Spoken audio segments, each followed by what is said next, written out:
Hey, everyone. I'm hearing you guys, but I'm not hearing me. Oh, well. You're not hearing yourself? Yeah, I'm not, but that's okay. Why do I want to hear myself? I hear myself all day long. And I live in my head. Do you have voices in your head? We are absolutely live on the internet. Final Cut Pro Radio TV Live, FCPros Saturday Meetup.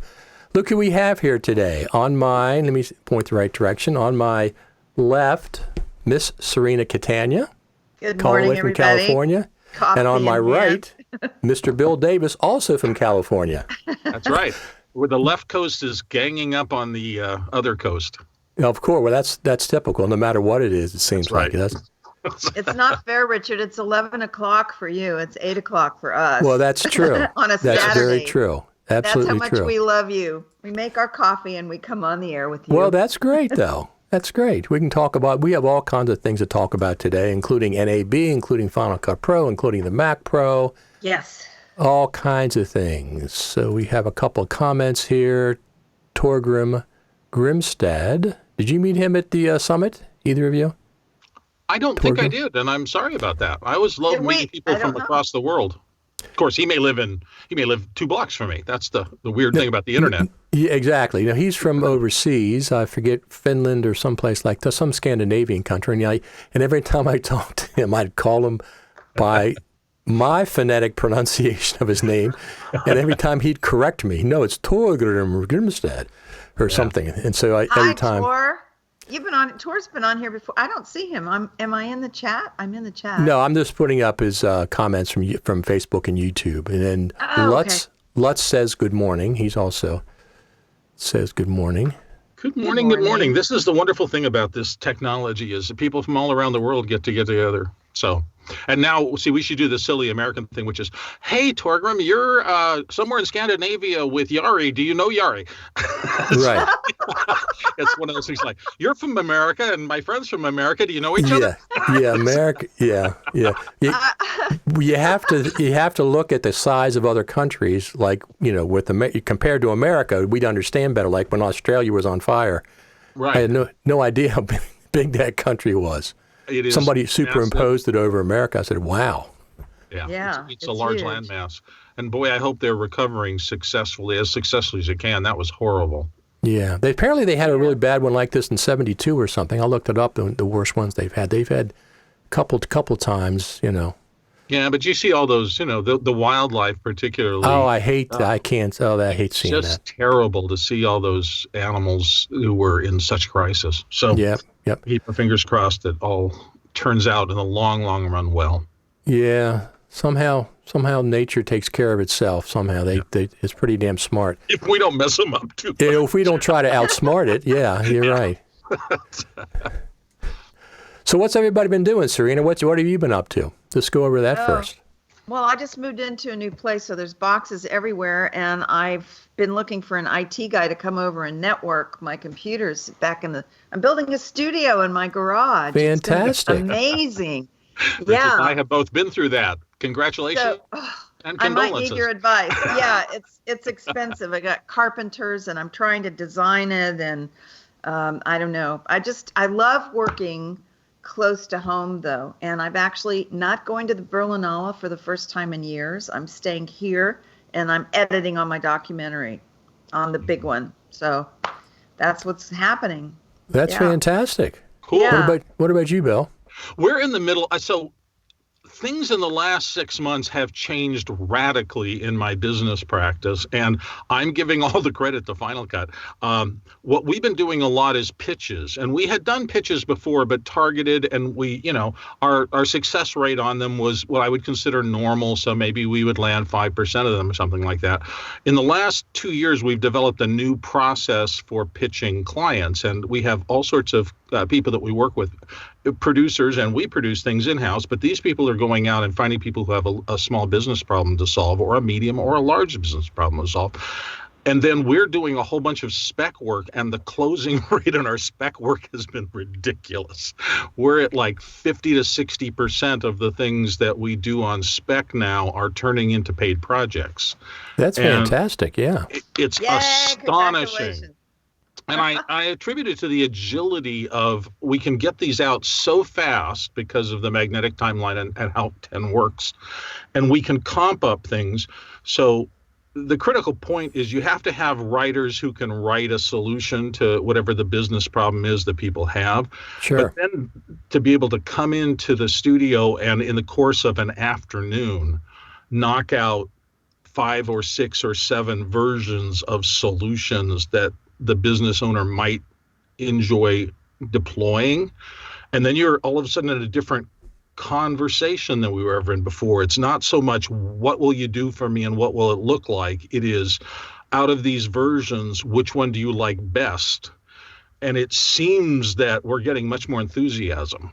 And we come back and just the meetings, I guess, have been going extraordinarily well, but the closing rate says that. So we've been swamped. Well, that's So, fantastic. Bill, when you do those different versions, are you doing them tailored to different demographics of their client, of their customers, or? So the team in the field will understand the client's needs, which is, I think, whenever you're doing business to business communication, that is the key element to everything.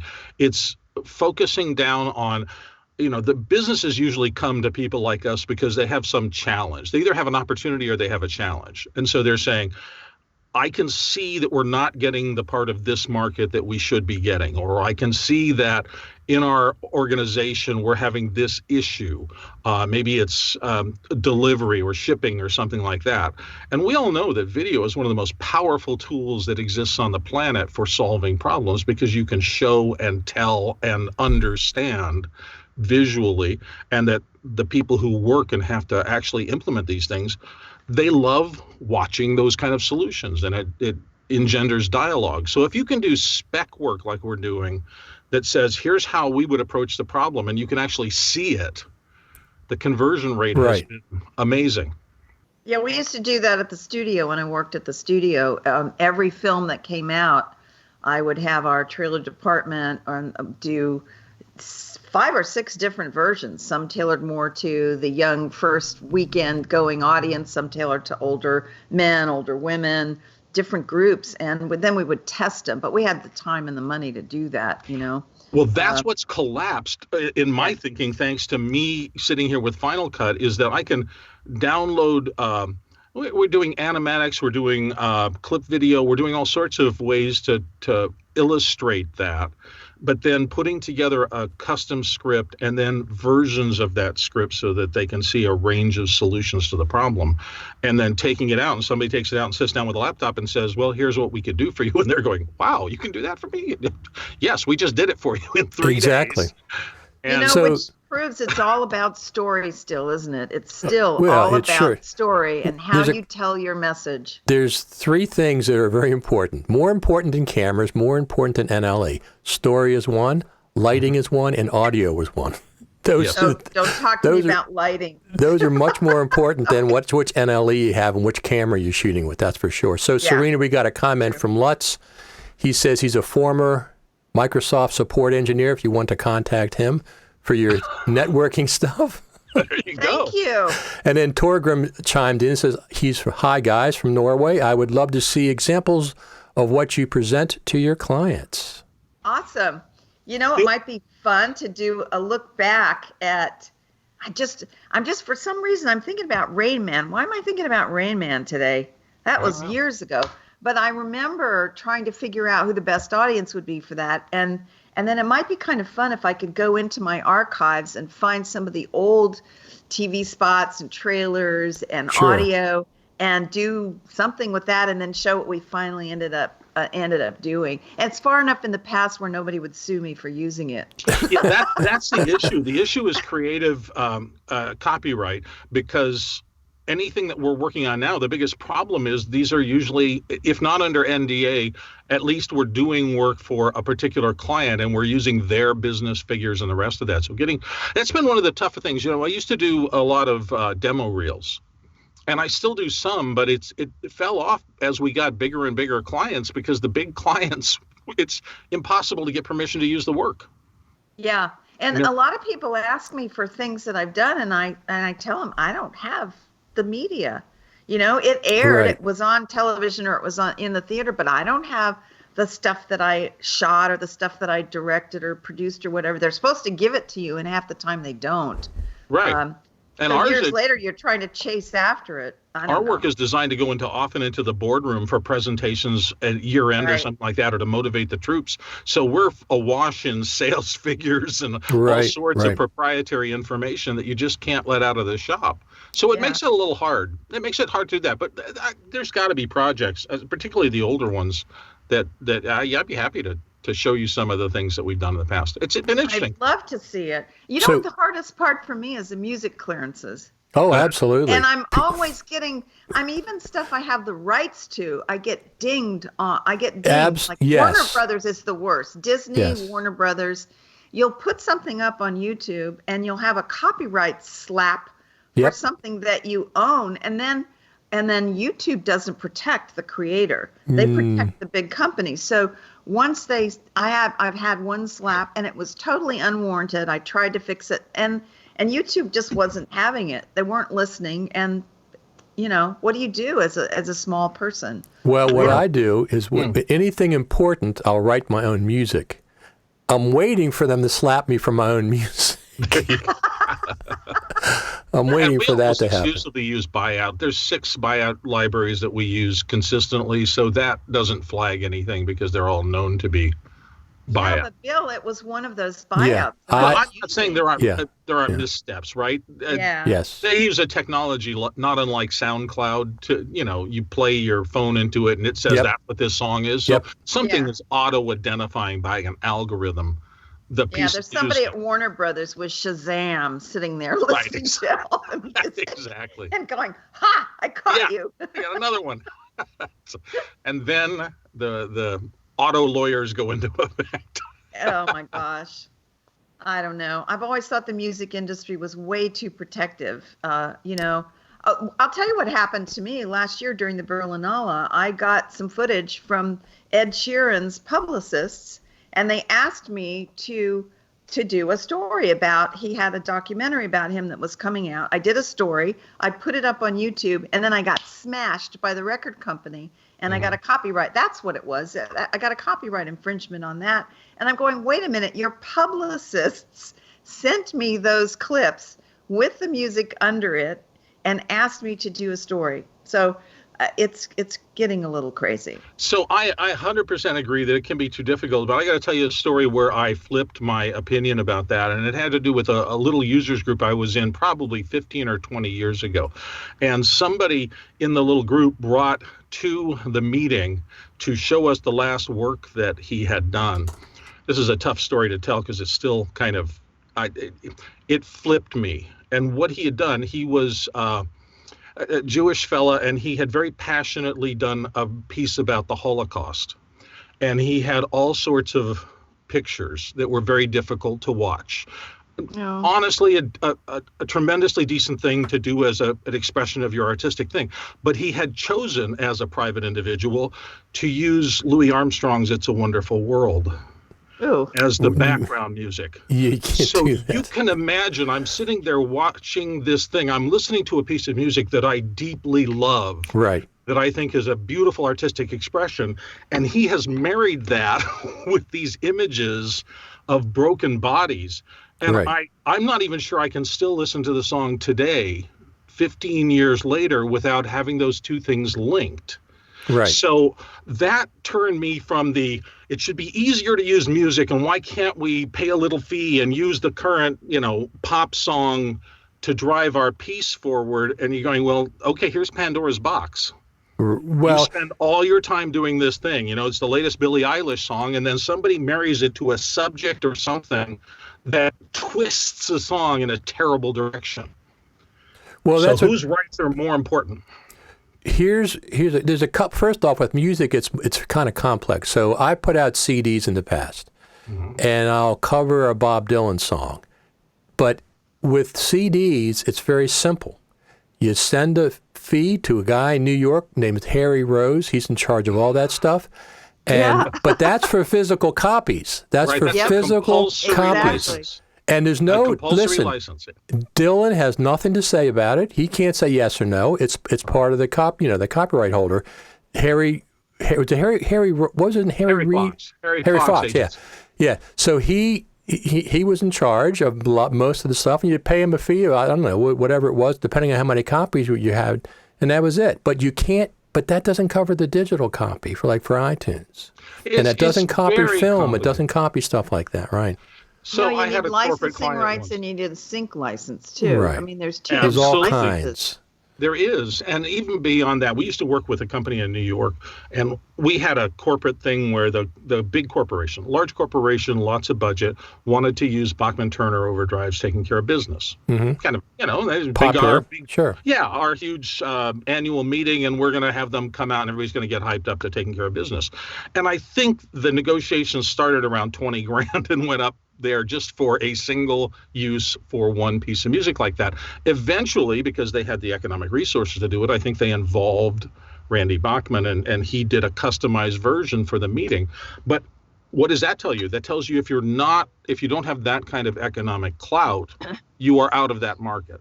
You're not going to be able to custom license a piece that has tremendous, at least, and that's the flip side of the story I was telling, at least that way the creator of the song has some control.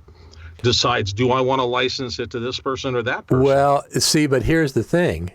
When they sign a publishing contract, usually the publisher gets 50%, and the publisher can decide where and what use of that music is done.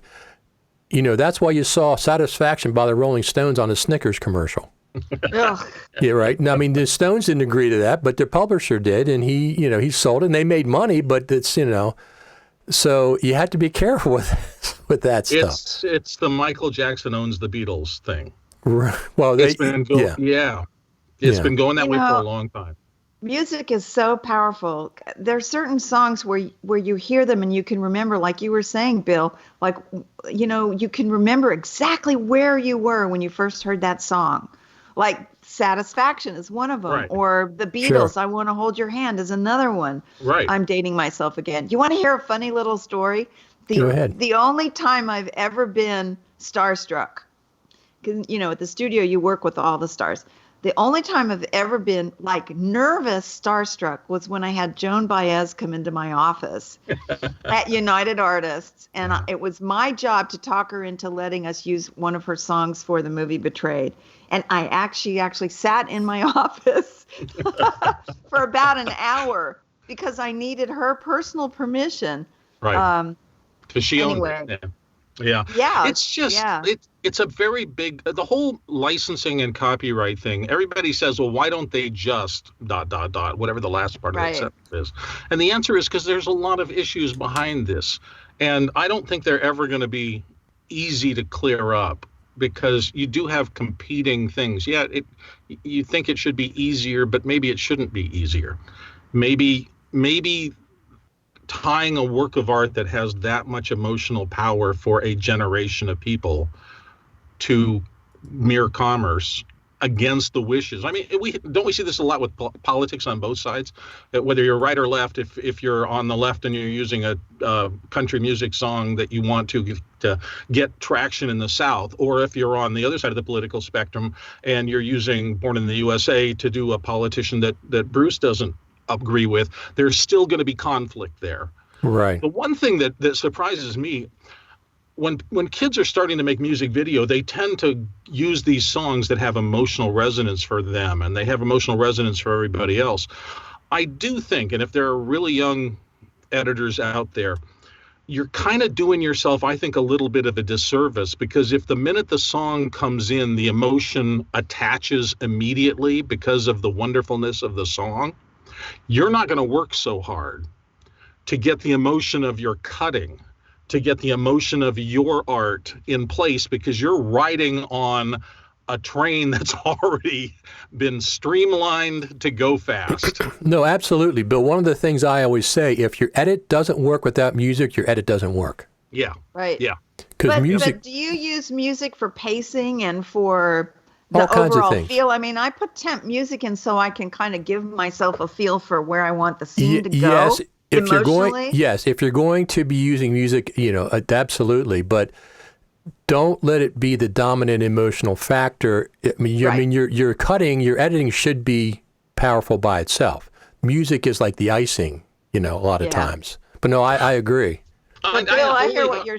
Yeah. Go ahead. Sorry. Well, I wholeheartedly agree with you, but there are certain things also, like I was cutting against tracks, and the client didn't like the track, and there were a whole bunch of things that as an editor I was really proud of. I mean, at certain transition things, the music had a little pop, pop, pop 3 figure, and I had figured out how to, without just doing cut, cut, cut, I worked really hard at making the 3 things with a title pop on, the action inside the actual clip, and then a transition into something else to work. And then, of course, they go, well, they didn't like that music. Let's put something else in. And you're then looking at you're already tied to it. Careful. Yes. And you're going, oh, maybe I can find something else at 103 beats a minute.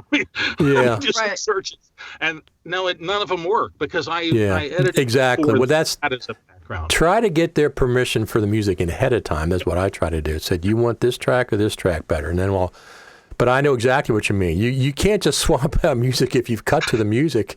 It doesn't work. It's just a whole new project all over again. Even if you haven't cut to the music, you've cut around the music. I mean, I used to do a thing in when I was on the road doing a lot of teaching for Video Maker back in the day. I used to talk a lot about jazz cutting versus march cutting. I mean, when young editors start, it's like they're in the 4/4 piece of music, and it's 1 2 3 cut, 1 2 3 cut, 1 2 3 cut.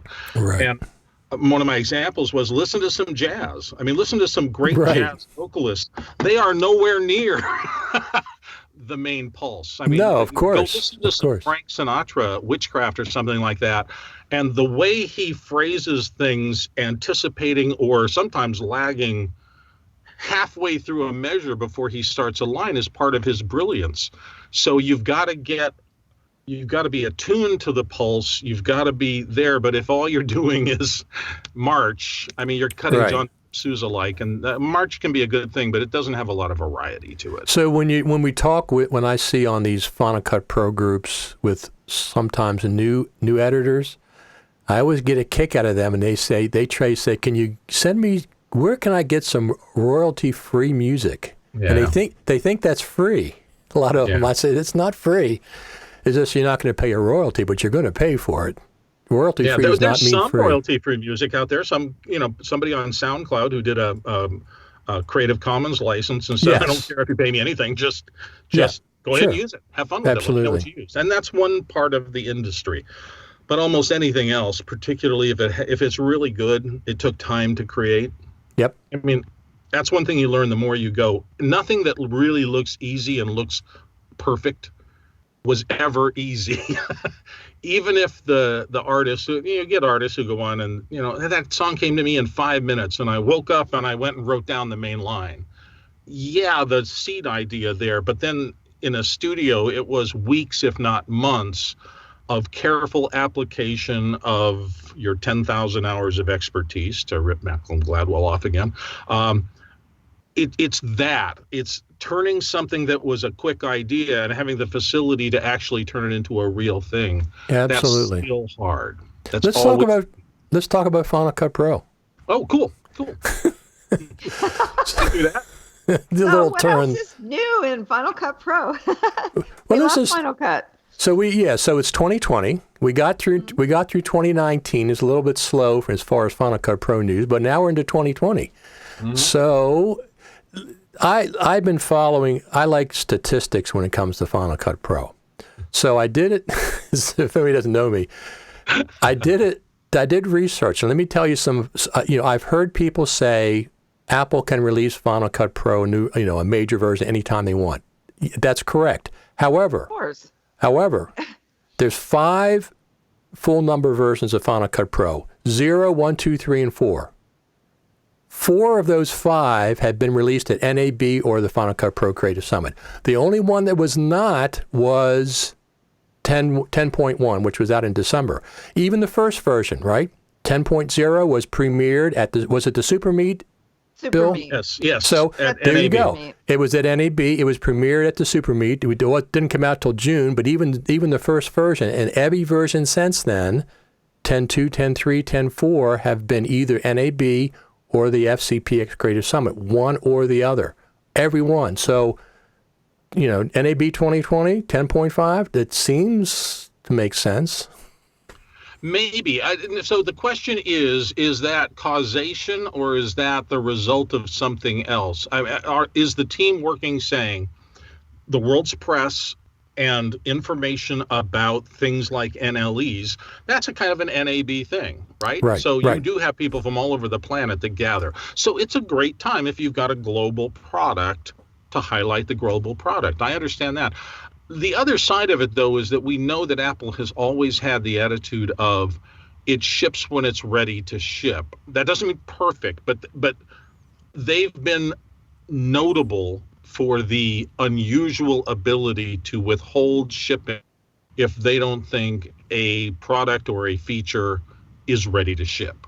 Okay. But that's a good thing, though, don't you think? I think it's a fabulous thing. I think that's one of the reasons why, even though there's been a lot of quibbling about why don't we get new features, the tendency is that the problems on the shipping releases are relatively minor.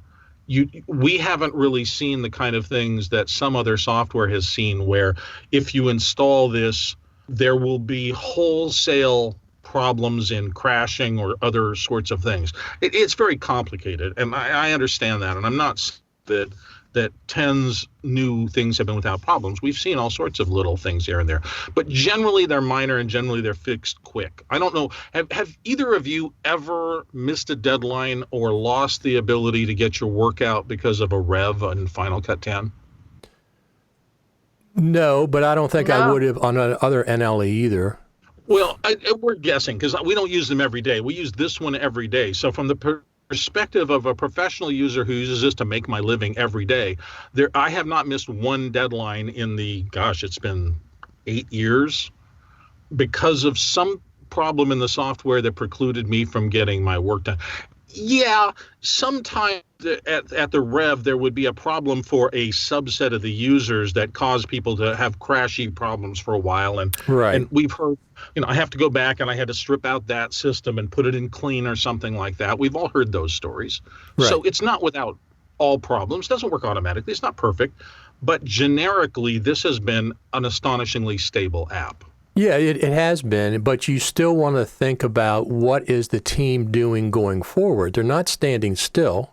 No. Okay, so they're working on something. It's been almost 26 months since 10.4 came out, which is an extraordinarily long time in Final Cut Pro terms, because the only one that was longer than that, 30 months from 10.1 to 10.0 to 10.1. 30 months. Yeah. This is the second one now. We're going on 26 months between major versions. But the thing is, they're not standing still, so they're doing something. No. They're not on vacation, so they're doing something. We're just kind of anxious to see what the heck they're doing. I don't know what's in 10.5. I have no idea. I don't think anybody does. We know there's broad things that have been asked for a long time, and we're all hoping that one of those broad areas may get looked at, but knows if. Right. What probably top of the list, everybody's talking about collaboration, and we've been talking about collaboration for all 8 years the software's been out. Right. But remember, one of the things, just like with any company that deals with, requests from people, is that everybody makes a list of things. When they get requests, okay, they do a spreadsheet of the request and how they're going to implement them, if they are going to implement them, and Apple's no different than that. So they make a list and they say, okay, this one gets a lot of requests. How can we fit it into our vision of the NLE? Or they might say, that's a great idea. Let's see if we can incorporate that. So everything is prioritized, a list, they have different criteria. For example, people want, the collaboration thing comes mostly from Hollywood. I think when I talked to Michael Yanovich, a 27-year Avid editor, he switched to Final Cut Pro. But he said, there's no way that Final Cut Pro can do one of these wheelhouse 100 people working on a film. It's just not set up for that. It can't do that. Avid is the king there. So that's fine.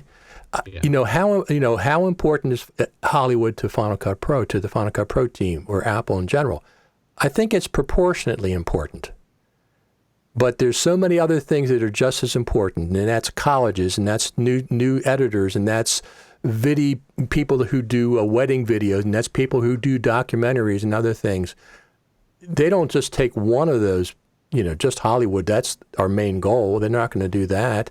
It's proportionately paid attention to. So here, let me pull out the soapbox. Excuse me, I'll open the door and get the soapbox. The question I always, when people say that, yes, that is true. There are these tentpole productions and they need these workflows that are solid and stable. But take a look at what is happening out there in creative effort. We've seen for decades, if you wanted to play at those levels, what did you need? You needed infrastructure. You needed a suite of offices. You needed networks. Exactly, you needed all sorts of engineers in the back room keeping all of your stuff going. I mean, that, 15 years ago, that was the norm. Now we get to the Grammys from a week ago, and young Billy comes out and sweeps everything, not perfectly, but largely with music done on a laptop in a bedroom with a synthesizer at home. The absolute ability to compete with the highest level in the industry using non-infrastructure that most people can get a hold of. I'm completely ignoring the fact that there was special talent there. And special thinking at an extremely high level. And that match where I think people wanted to see someone like her do brilliantly. There's so many positive things about that young lady. And she gives voice to such a constituency of young people who are frustrated and have all these difficulties. And so all these things aligned. But she and her brother were able to get the ideas in a tangible form, send them out to the world, and had that lightning in a bottle moment where it caught fire. I think it's unreasonable for people to think, oh, yeah, I can do that too, because it's a pretty specific set of things. Right. That had to align for her to happen the way she did. But it does say the barriers are mental. The barriers are inside of yourself. They are no longer, if I can't get this hard drive or this RAID array or this thing, I cannot do the thing that I want to do. It still, again, I want to emphasize this, takes nothing away from the fact that it's hard to do it regardless, man. Both of them started when they were 14 or 15 or 12 or whatever, and had their 10 years of growth and development before they were ready to pop at 18 or 17. But it's the game has changed. I think you have to acknowledge that too. You have to acknowledge now that we're in a different world. Well, you're correct on one aspect, but it's always a lot of times it's luck is part of it and talent, both of those things. I mean, when you talk about the democratization of the tools, how many pencils are there in the world? I know. And how many people can draw like MC Escher with that pencil? Oh God, I love Escher. Yeah. So it's multiple factors. Luck is certainly one of them. Talent is the other. Having some tools and things, like Final Cut Pro, or the thing I always ask people about the Avid and Final Cut Pro. I'm talking about the NLEs, not the infrastructure. I understand the massive infrastructure that Avid has in these Hollywood places, but just NLE to NLE, it's a different story. If you but you kind of separate the two. That's what I always like to talk about. So anyway, Michael Yanovich, 27 years Avid editor in Hollywood. And one of the things I asked him, he was on one of these shows, I said, he was talking about other editors in Hollywood who use Final Cut Pro. And I said, do you guys have a secret cabal where you guys... where you can talk to each other about fun? He said, we actually do. We have a secret Facebook group or secret something. They meet up and stuff. Yeah. Because they don't want to, Yeah, to me, it boils down, the word of the last couple of years for me has been friction. The thing that I adore about Final Cut 10 is that from the time that I got good, really pretty darn good with it, about a year after it was released. I mean, I enjoyed it. I cut successfully with it. I was doing that. But about a year, it started really the NLE started moving into the background substantially to the point where it's like to me, it's like playing the piano now. So I don't think about what keys to press. I just think about the music. And that is the point you want to get to. To get there, you just have to do it over and over Sure. and over Absolutely. again. And that removes friction. That's the kind of friction I'm talking about. And I've never found another tool that removes as much friction as this one. And it's the magnetic timeline. It is the rethinking of the database. It is, I'm in the flow of the program. I had this idea. I think I want this shot here. And you get it and you put it in. And that takes you 3/4 of a second to, put in a keyword. That's the shot. Hit, cue, connect it above the storyline. And now look at it and see if it's right. And reducing that means you do more of that. It's every bit the opposite of 10 years ago when it is, I'm going to put a clip on my timeline and re-render. So let me grab my coffee and I'll think about something else, which is horrible. You don't want to be thinking about something else. You want to stay in this edit mentally right now. I just want to see if it works. And if it does, great. I can work more with it to refine it, or I can Command Z and undo it and go on to the next idea. So talking about coffee. Coffee. I had we have a Mac Pro 2019 Facebook group, and we have a group of people that own Mac Pros or looking to buy Mac Pros. And somebody posted a picture of those top 2 Thunderbolt ports on the Mac Pro, which are really cool. And he had 2 card readers plugged into each one of those. And my question was, does anybody make a Thunderbolt 3 espresso maker? That's what we want on top of the Mac Pro, right? That's what I want. Can I make espresso with this? Let's see. No, I don't think so. My 16-inch MacBook Pro has 4 ports, each of them with 100 watts. You're right. Tell me you couldn't do an immersion heater off of that. Something, that's one of the things. So we have the Mac Pro. So Serena, you said you mentioned you were going to look at getting a Mac Pro. I've been talking with the rep at the local Apple store here, and I really want to get the Mac Pro. I think that for me, and I have to go over there and really research it. But for me, the problem is networking. Like I mentioned at the top of the show, I have 250 terabytes of media here spread out amongst all these different RAIDs and 3 different rooms where people are working or will be working. And I think the Mac Pro, like yesterday, I'm working on my laptop and I had 3 sources of media and not enough Thunderbolt 3 ports because one of them is, we've talked about this so many times. So I need more ports. I need more speed. I need more reliability. I really need to be able to go. And I'm thinking the Mac Pro, it's a lot of money, but it may even be worth, taking out a little loan for it. I don't know.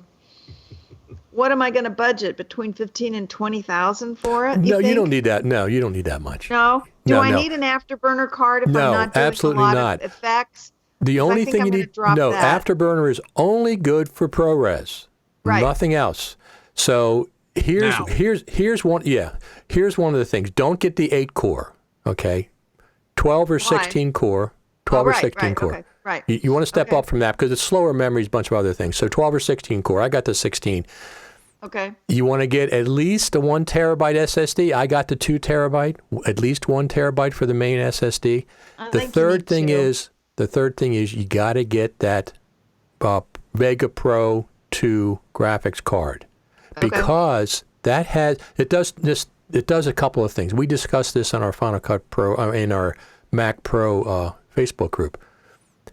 If you don't get the Vega 2 MPX module, one or the other, there's a dual and a single, the top Thunderbolt 3 ports and the back Thunderbolt 3 ports do not support displays. They're only for if you do not get the Vega 2 Pro GPX module, MPX module, Mac Pro expansion module, the top Thunderbolt 3 ports and the back Thunderbolt 3 ports is 2 and 2 and 2 do not support displays. They're only for data and transfer. So you have to get that MPX module. That's the first thing. Plus, that adds 4 Thunderbolt 3 ports and an HDMI port. So that's one of the other main things that you definitely want to do. But I only spent like 11.5, and I'm completely satisfied. Yeah, I think it's going to be pretty stable for a while. I would hate to spend that kind of money and then a year from now have them come up with a new model that all of a sudden I'm obsolete already. You figure when I buy new equipment, I figure I have to amortize it out. Normally they say 2 years, but I try to use things for 4 years at least. So when you think about that, it's worth the expense. But I was frustrated yesterday. Well, I've got, I just have to upgrade. And I also want the beautiful 8K monitor. I want 6K. that new monitor. 6K. It's 6K? Yeah, 6K. It's not 8K yet. I want 8K. I want 8K. Serena, just remember, though, you can run that 6K monitor off of a MacBook Pro. Yeah. Yeah, so, I was thinking, okay, these are big decisions that mid-level or mid-sized production companies need to make, and you have to plan for the future. So I'm networking the computers, right. The 10 gig Ethernet. I'm going to put everything together so that people can share. And then if I get the MacBook Pro, that's going to be the tower, the pillar for me to work on. I think it's worth it. Well, it is, because first off, it's much more future-proof than anything else that Apple puts out, because it's got the 8 PCIe card slots, and you can put anything in there.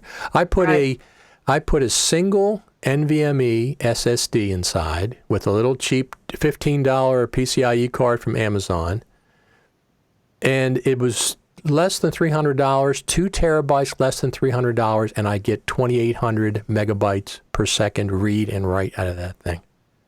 A single one.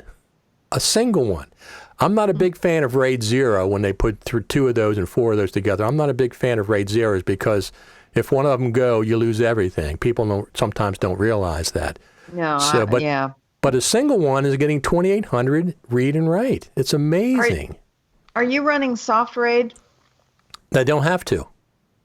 I'm not running a RAID. Soft RAID monitors the health of all of your. I understand, but everything's internal. This is not a RAID. It's a single NVMe drive. That's what I'm saying. I don't like. But on your project, you're attaching external sources, right? You're attaching external RAIDs, right? Yeah, I have anything that's attached. Okay, so soft RAID would monitor the health of all of the drives within those RAIDs. But these are hardware? Yeah, hardware RAIDs. That's what soft RAID does.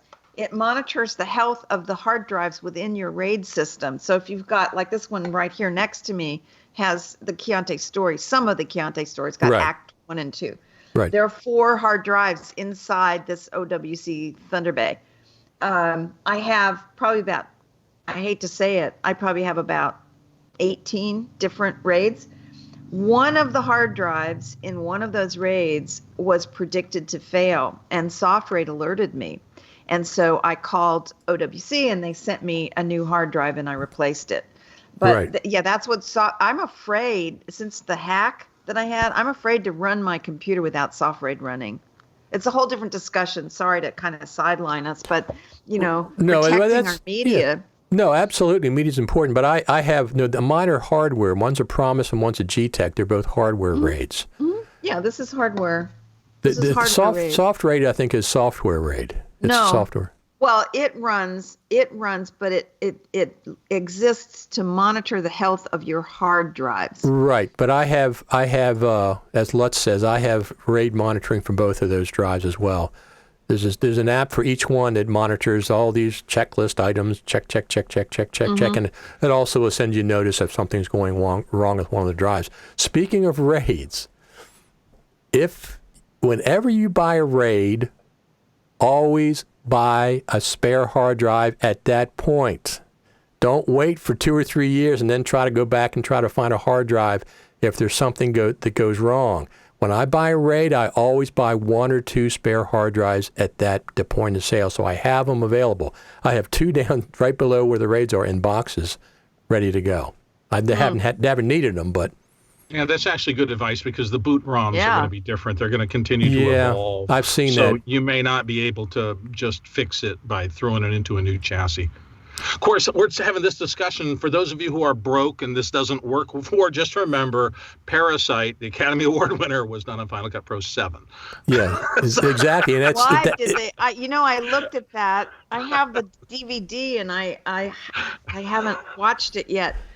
Why would they cut on 7? Well, the thing is, the editor knew how to use. We could all cut on 7. We could. Yeah. We could. Oh well, man, wouldn't that be weird to go back? Yes, for some things, but for something, but there's something like, Bill, remember we used to be able to put motion projects in the timeline? Yeah, and we listen, could write... I remember all those little things. I also remember it was probably 3 years after I had converted that somebody had me, for some reason, go back into an old project. And I just remember booting it back up. And I remember, oh, my God, I used to have to do this? Oh, no, of my course, God. Of course. But just, no, I wouldn't go back, but I'm saying there's things in Final Cut 7 that are pretty damn cool to this day. Oh, yeah, listen, no question. It had its long run of tremendous development, and it changed the industry. Yep. It got everybody to this beginning of the thinking that I can edit myself from my home and compete. Do you remember, I guess it was like 15 years ago, I remember a story of the graphics package for the Emmys, I think, was done by somebody in their garage. I mean, somebody who was really good at motion graphics on a system at home. And it kind of blew your mind because that was, in the early part of my career, nobody could afford to do that. Right, nobody. Right. No. And there's only one downside to working by yourself at home. I mean, obviously, we bring people in to help, but I would love to have a mentor to look over my shoulder and say, hey, there's a better way to do that. You get that. By the way, Ripple Training, I think, is having a big sale on some of their training. You should go over there. I'm going to check that out today. But I would love to have somebody who's an old timer. Look, it's talking old timer, but somebody who knows more than I do to help me, to say, hey, there's a shortcut there you're not using, or have you tried this, or have you tried that? We don't have that anymore. We're not in a trailer department with 20 bays of people working on projects, and you can go to lunch and you can talk about stuff, which brings me to NAB. What you don't have is it curated. Before we go to NAB, you have that. It's called YouTube. I mean, it's all up there. Whatever your challenge is, somebody undoubtedly, because there's 500 million YouTube videos up there from all sorts of things, but getting to the right piece of information, it's more of that friction I'm talking about. Right. I used to use YouTube a good little bit to look up things, and now I'm almost never doing it because I will look up something and the first 10 things I watch are horrible. I mean, It's not that they don't address it, although they often don't address it, but they may address it, 8 minutes into an 8-minute video piece. One of the most popular tutorials I did on YouTube, when I see something repetitively asked the same question over and over and over. So I did a short 1 minute and some second video on how to do the white balance color picker. Okay. And it's got 10 or 12,000 views, and people say this is best. Can you do all the videos on YouTube? Because it's just one subject matter, right to the point, show you how to do it in 1 minute. Well, that's what we were talking about, doing that with 10 and 2, the thing that I did for about a year. And the problem was, at the same time, I thought exactly the same thing. It's too hard. We got to get these things, tight and just solve the problem and then move on. But then suddenly you wake up the next morning and there's not just 10 videos on this topic, whatever the topic was. Right. There's 1,000 videos on this topic. But that's the problem. You have to search for them. And I don't want to do that. I want to have somebody with me that I can talk to that can just say, hey, and then I do it. Right. You're looking for curation. You're looking for the intelligence behind it to fix your problem in your circumstance with your hardware and your software and your past experience. Yes. You need to go do these 5 steps. Wouldn't that be lovely? Right. Good luck. I mean, AI someday. One of the things, Serena, that you said that I 100% agree with, somebody who knows more than I know. Exactly. What you don't want is some bureaucrat over top of your shoulder saying, hey, I don't like this. Let's do this. Let's do that. They don't know anything, so it's kind of like, get away from me. Get. Yeah, and not a client. Definitely not a client. Who was it recently posted did a post about the client saying, "Oh, can you cut that 2 frames sooner?" No, move it back 1 frame. No, move it back 1 frame. Oh, perfect. Right, exactly. Right where you started. So who's going to NAB? I know Serena is. I know you are for sure. I'm a probable at this year. A probable. I've broken out the time. I'm trying to hope nobody grabs it. But I also need to figure out what am I going to accomplish. The best thing about it is seeing old friends and renewing acquaintances and the rest. Right. And I love doing that, and I've been going for so many years. I've been on a press pass for the last 15 or 20 years, so it's great to be able to go to anywhere and talk to anybody and sit down and do an interview with somebody. And I used to do a lot of that kind of stuff. But I need to find this is what I need to know by spending this money and going to do this that I can't do any other way. And that's getting tougher and tougher as these years go on because the whole thing is changing. Oh, it certainly is. I mean, it just, the super meet's different than it this year. Well, it was different last year. It wasn't the super meet, but LumaForge kind of took it over and did something different. It was completely different than the prior super meets. And then this year, maybe it's going back to that other formula again. I don't know. Dan's putting it on this year. Right. So I'm actually, it's going to be an interesting year. I think my NAB is because so many of my friends in the industry are not going. A lot of us are. Well, that's what I was going to talk about. Philip said he's probably not going this year, right? No, he and Greg are thinking maybe Lumberjack shouldn't actually as a company go. I paid for my hotel last year. I booked this year's NAB last year. And did you? Yes, I said, I'm not waiting till the last minute because it's really expensive. Right. And most of the hotels where we want to stay are sold out. So I went ahead and I booked my hotel in April during NAB last year. Yeah. So I've already paid for my hotel. So that's a big one. And I can drive because I'm only 5 hours away. And so I think I'm going to go, but I think I'm going to do it different. Like, Bill, I'm not going to try to run around and hit all the booths and see what's going on. I'm going to just set up meetings and kind of amble through it. I decided that was CES this year. I didn't try to hit everything. I just ambled into areas that I was interested in. And that made the whole trip so much more interesting, much more relaxing, less exhausting. Sure. Than in the old days where I'm walking around with a Pelican case with all my equipment on my back. Yeah. To me, the eras of NAB were, the first era was learn. And that's why I went in the first 10, 15 years that I went to NAB was purely to learn. And then there was a period where I went mostly to report. I knew NAB well enough, and I was working with Chris Hurd and the guys at DV Info, and we were reporting from there. So we would camp in the press room for a week and a half and do reports out of NAB. And then the last maybe 5 years has been what I'm thinking of as either teach or help. I just put it on the context of help. There were people who wanted to know, and by that time I had gained enough expertise in some things. So when I was working with LumaForge or FCP Works before that or whatever, most of them were oriented towards putting out information that was truly useful to people who use these tools. So that's why it's under the banner for me of help.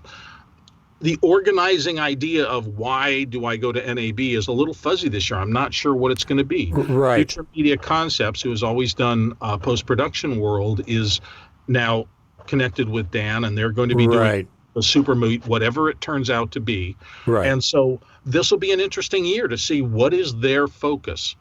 Even the super meet, which I've loved. I mean, I helped Michael start it decades ago, and I was there for almost all of them. And he had the same thing. It's help.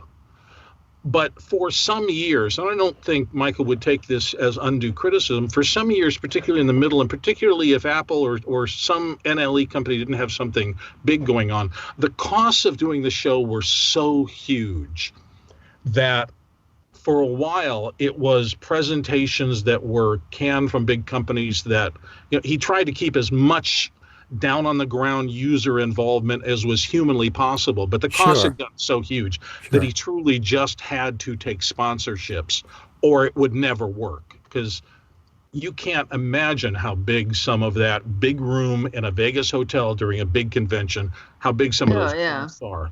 They were Oh, huge. absolutely.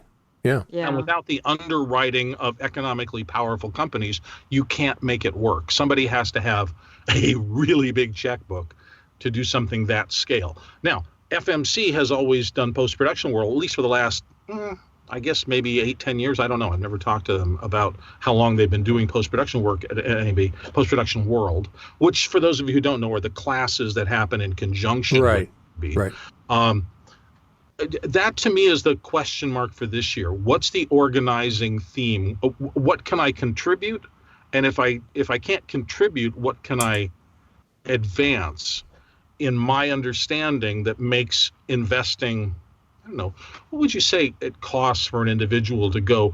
I think on the low end, if you're just going and doing a free pass and staying in the cheapest possible hotel room and the rest of that, you're probably out $700 to $1,000 if you're going for I would say minimum I think is it's more than that. I think it's more like I'm not $1,000. saying cheap. You're gonna eat, sandwiches not in the convention center. Sure. I think you could probably, a young person, if somebody's 20, 25, 30 even, independent, could probably get away with that kind of thing. If you're going for the full week and you're doing it on a corporate thing, I would guess most corporate expense accounts are probably $2,500 or more for that kind of full boat NAB experience. And then if you're doing a nice hotel and you're, going out to eat, you can easily double that. So that's a significant pot of money. I mean, it's like go to NAB or buy a Blackmagic pocket cinema camera, 6K. Yeah.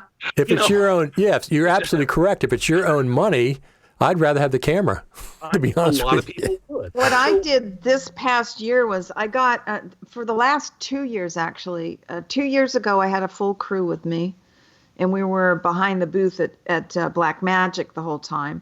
Last year, we announced FCPRadio, so I had the studio, and I was in that booth the entire NAB, which is a whole different experience. Yes.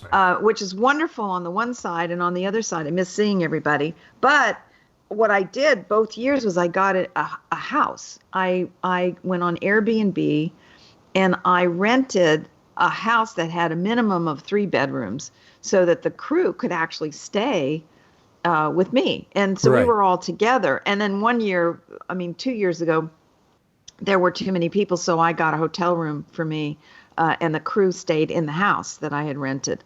Last year, it wasn't that big.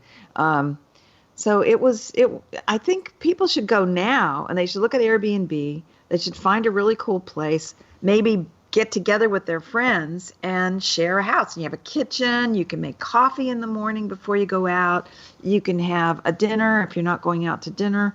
Just keep food in the fridge. It's really nice. We should also mention something else. There's been a change this year. This, for the first time, they're going to open on Sunday. Where used to be that was all kind of behind the scenes and the show floor opened on Monday morning. This year, all day Sunday. So I think that's going to change the dynamic, at least of Sunday, because that means local people and anybody else who wants to come in are not in, it's not exclusively a business convention. Because it was, if Monday through Friday, most people have to work. Sure. I mean, except for us sole proprietors, everybody else has to go to the office, so they couldn't go Monday through Friday. So maybe, or Monday through Thursday, which was the old schedule. So moving it back to Sunday this year is going to be interesting. That's one thing I would like to see. What does Sunday look like? Well, one of the things, Bill, is I think they're opening at 12, not 10, not 9 or 10. Yeah. 12 noon on Sunday is.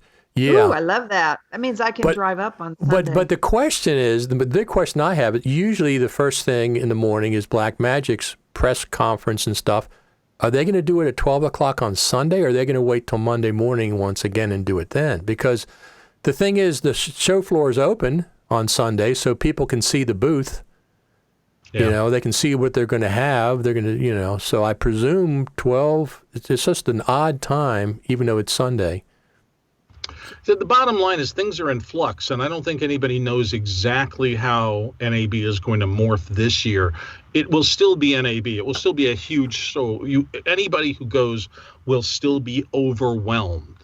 I don't think in all the 25 or 30 years that I've been going to this thing, I don't think there's ever been a time that I've taken a newbie, somebody who had not been to NAB before, that 10 minutes after you get on the property, you start seeing that glassy-eyed look of my eyes don't even know what to focus on. No, I agree with you, but to be honest with you, the only reason I even considered coming to NAB is because of Final Cut Pro and Apple.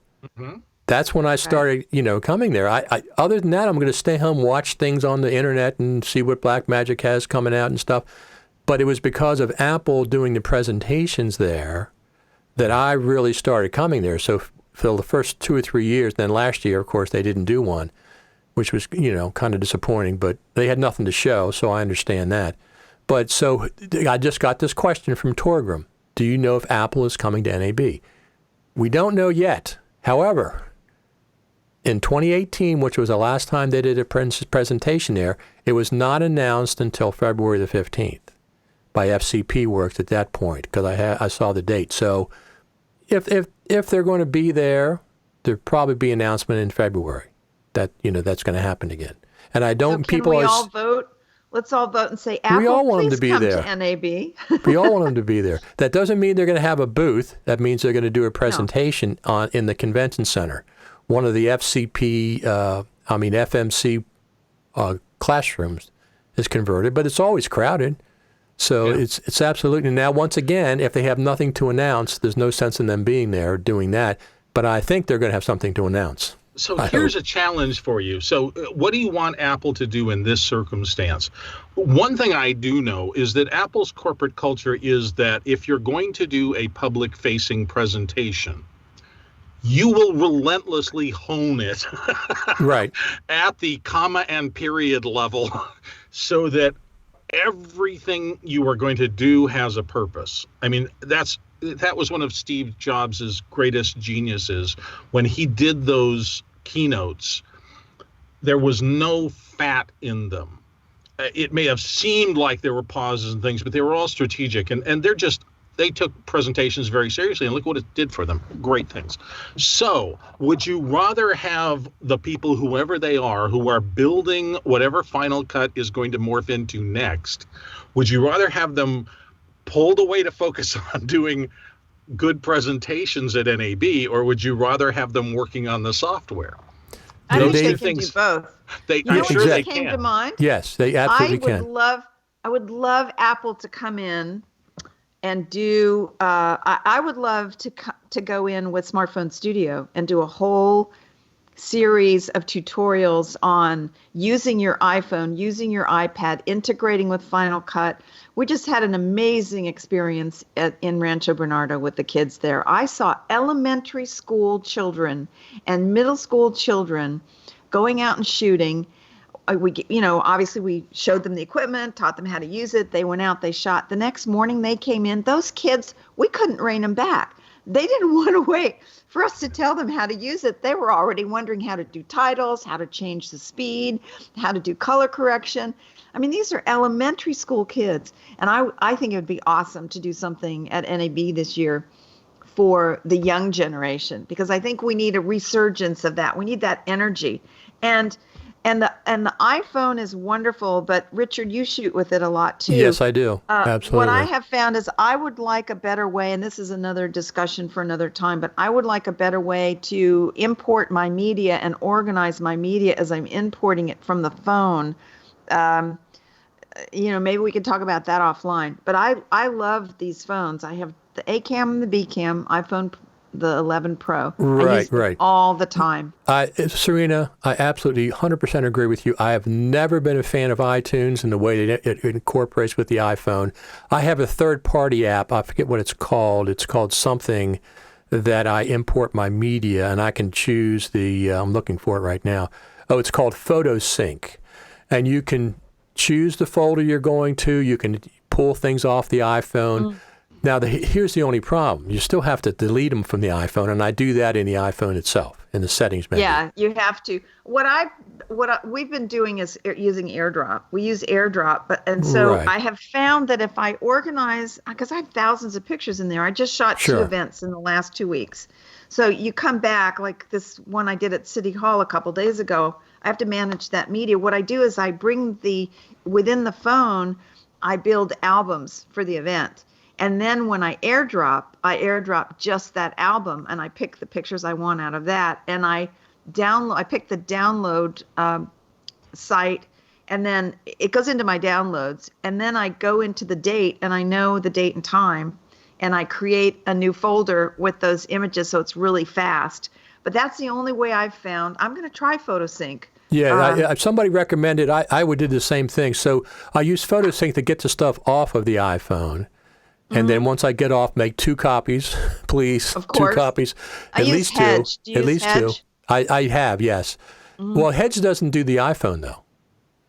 No, but once I get it into Yes, my downloads yes. in my hard drive, Exactly. then I make 2 copies into 2 different external drives. Then I go into the iPhone itself. I think the general settings, storage, and I delete stuff there. Or because you can just drag and select a whole bunch of clips and then delete. Yes. And it only places in a temporary delete place.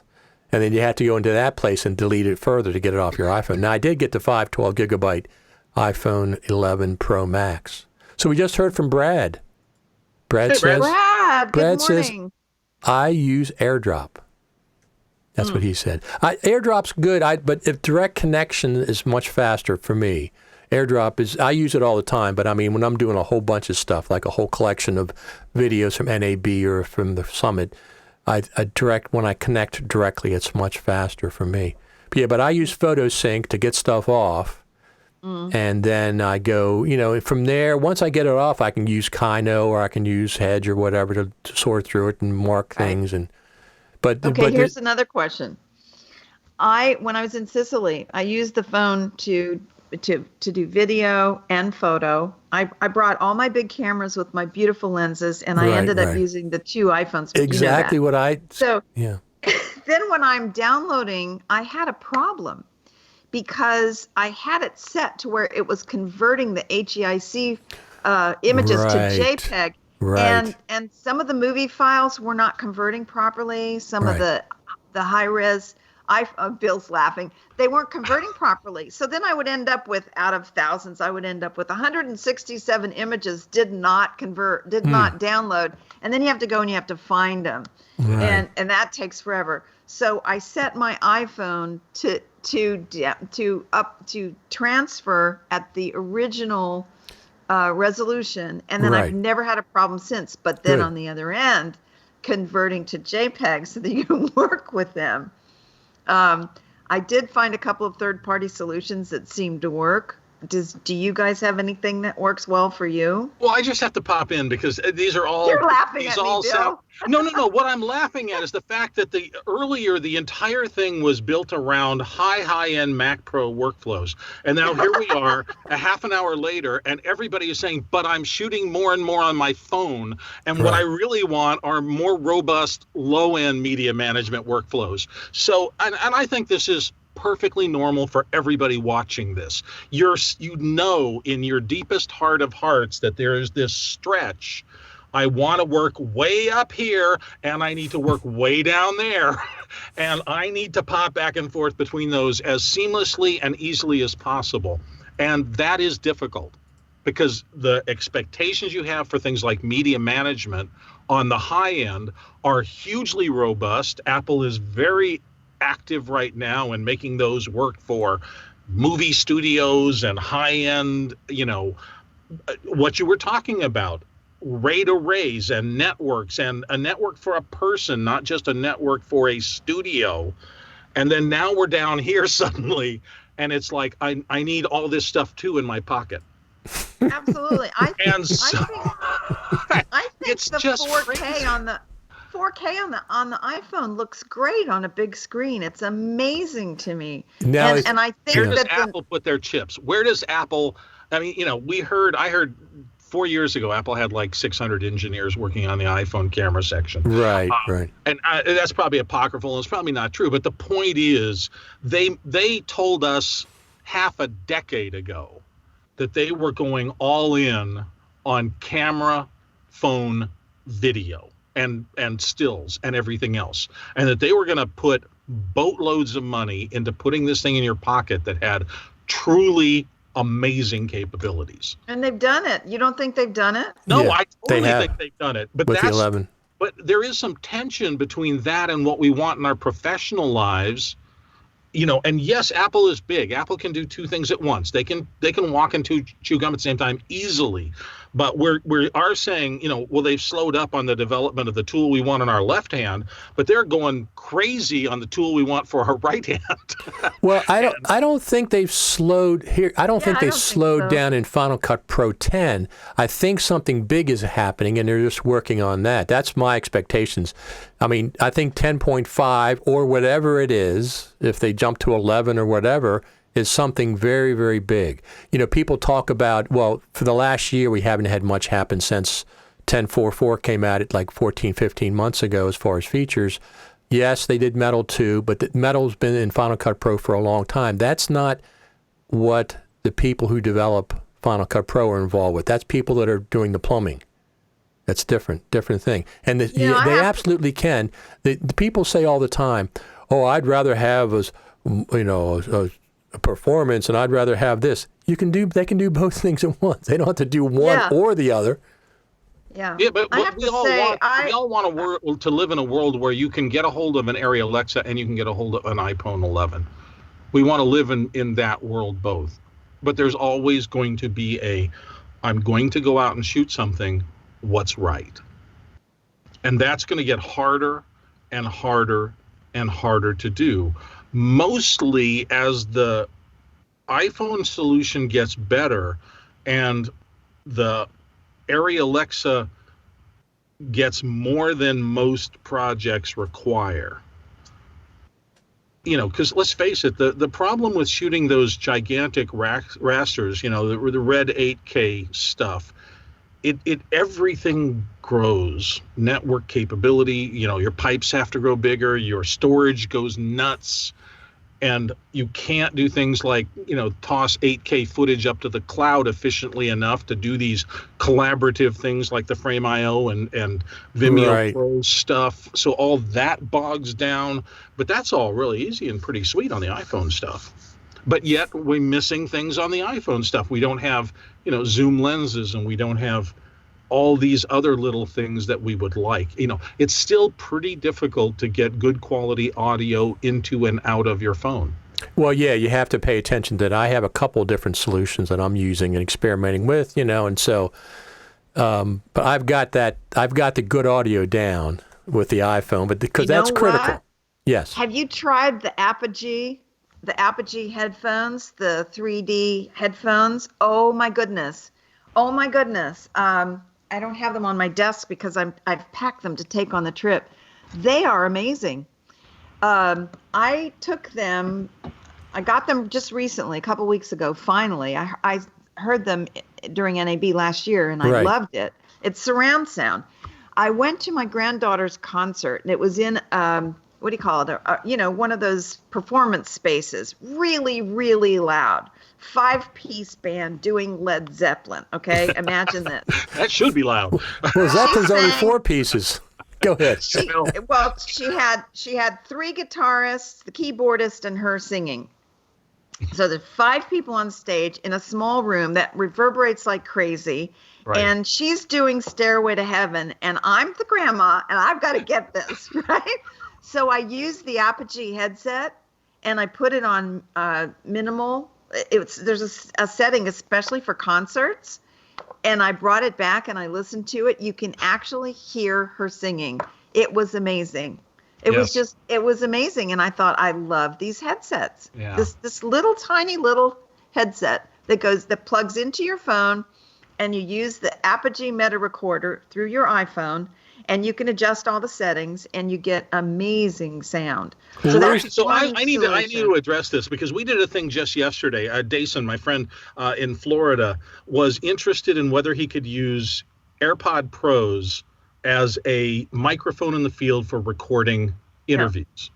Well, hang on. So let me go through the whole thing, because this is interesting to me. So I did a AB here in the voice booth for him yesterday, and I did my Neumann, which I'm up there. You're not actually listening to me in my Neumann. This is not on right now, because in early patching, I have discovered that the MacBook 16-inch microphone is not that far. I mean, yes, it is far. This is tough thing even to explain. Anyway, what I did was, the first thing I did was record through the Neumann direct in. Sounds amazing. I mean, Neumann's into a good preamp sound astonishing. And every nuance to my voice as a narrator is there and present and real, and it sounds fabulous. Then I switched to a AirPod microphone into, and there is a huge difference in the quality. And it's not that it's bad. It's just that it is tuned to do a job. That job is intelligibility of human voice. It doesn't need a deep, monstrous low end. In fact, if it had the ability to do that, that would be horrible, because if you were walking next to traffic in a street, you do not want it picking up the street traffic rumble at the same proportional balance it might be to your ear, because your brain can filter that out. We don't have that option on these hardware things. Then I took the AirPod and I did it into my phone to see if there was a difference between the conversion on the laptop and the conversion on the phone. And finally, I used this 16-inch MacBook Pro's new array of microphones to record directly there.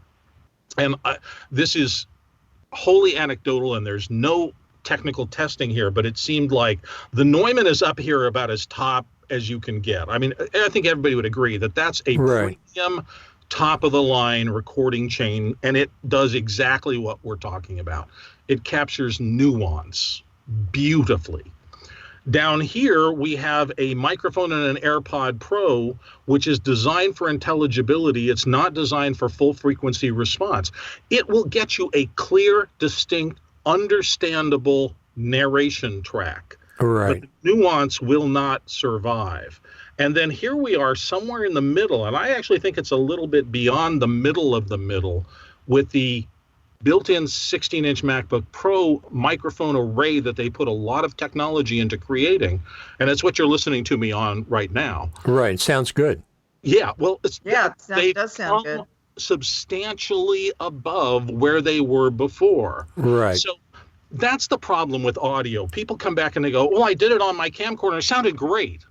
Well, it sounded great for what you were listening for. It sounded great for intelligibility. It sounded great because there was not a lot of background noise, because they managed some magic in terms of, I don't know, what they're doing, phase cancellation, whatever, but they killed background noise, right? Which is what those cameras do. They don't have a pumping auto gain control, which was the death of good sound for decades in audio recording. So they've, but that's it. Where is it? The guy in Hollywood will not survive unless he or she is up here capturing utter nuance. And if they capture it, they will add it, right? Of course. That's how they make their living. And down here on the AirPod thing, if you're doing a podcast and you're out walking around, it's great. Everybody will hear every word you're saying. They will not capture the breath. They will not capture, it used to be a joke about great recording that, I can hear the orchestra turning the pages. Right.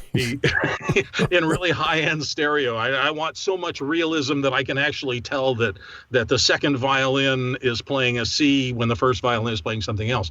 And people get obsessive about sound. It's just difficult. I do. Well, they should. They should get obsessive about sound. Absolutely. How many times have you heard that good audio is at least 50% of good video? So one of the things that I see all the time, and I have advice for these people, they're always saying, "I'm not worried about the audio. I'll fix it in post by throwing on a denoising plugin." Yeah. Listen, that denoising plugin, it should not be used on every one of your videos. If it is, you're doing something wrong. Go to the source when you're recording your video and get clean audio from the very beginning. Don't say, I'm going to throw this denoising plugin on every single video that I do. That's ridiculous. No. But it's how they learn to solve the problem. I love the iPod Pros for listening to music from my iPhone. I have been listening to more music now than I have in years because I bought these at the Creative Summit, and I love them. It's amazing sound. It's got the noise canceling.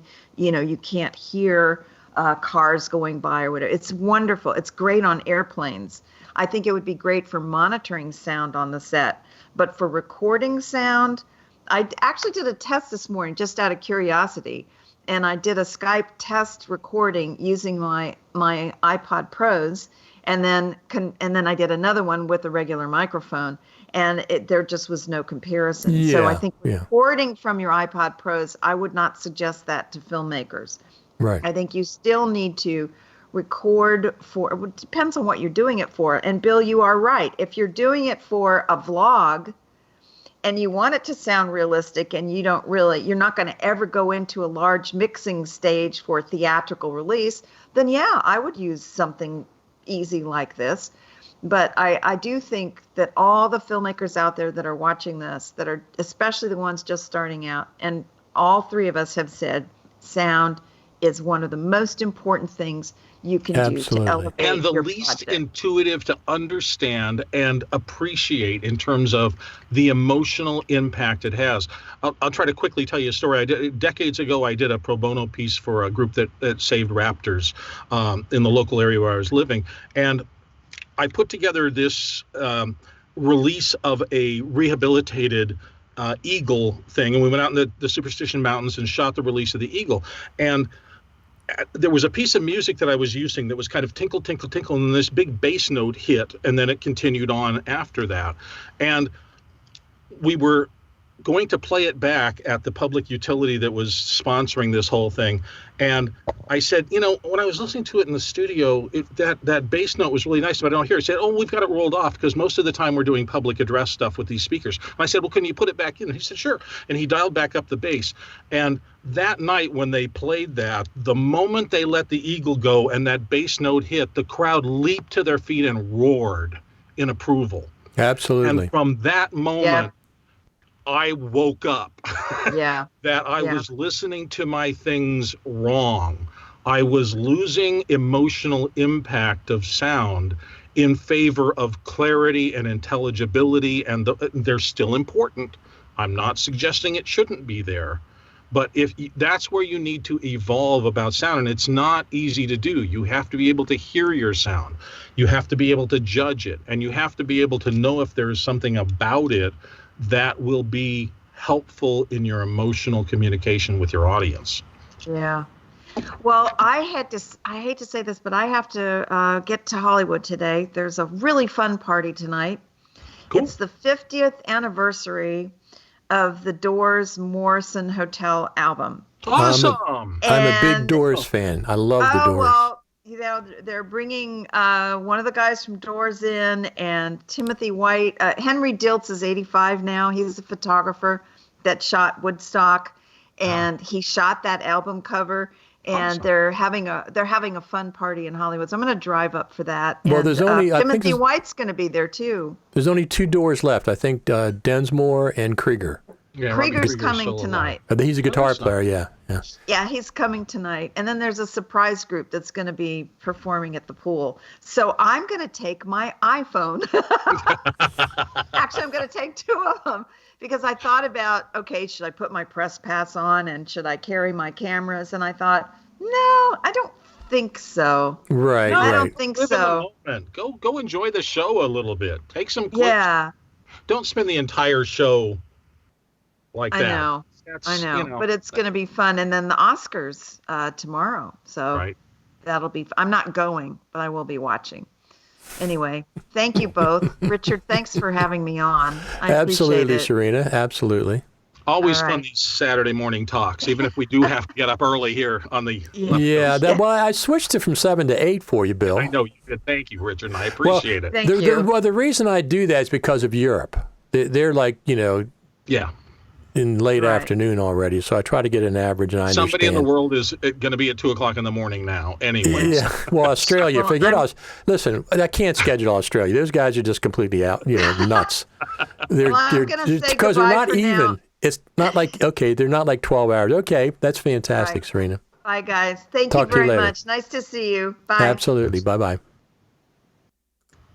Okay, just us, Bill. okay. Well, We'll still do finish some up. dancing. Yeah. Or are we done? We'll finish up. Well, we're pretty much done, but we're going to finish up. We'll be back on between now and NAB with our NAB tips and tricks show. All the things that we learned about that from last year. Boy, I tell you, I've learned a lot. It's been NAB is overwhelming in the best possible way. Right. You just you go and you deal with so much information overload, and handshake overload. You just No, meet. absolutely.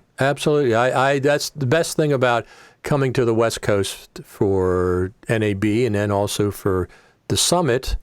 By the way, Future Media has already announced that they're going to do a 2020 summit. So That's excellent. that's good. Yeah. Of course, there's no lineup or no dates yet, but they've already announced that on their website.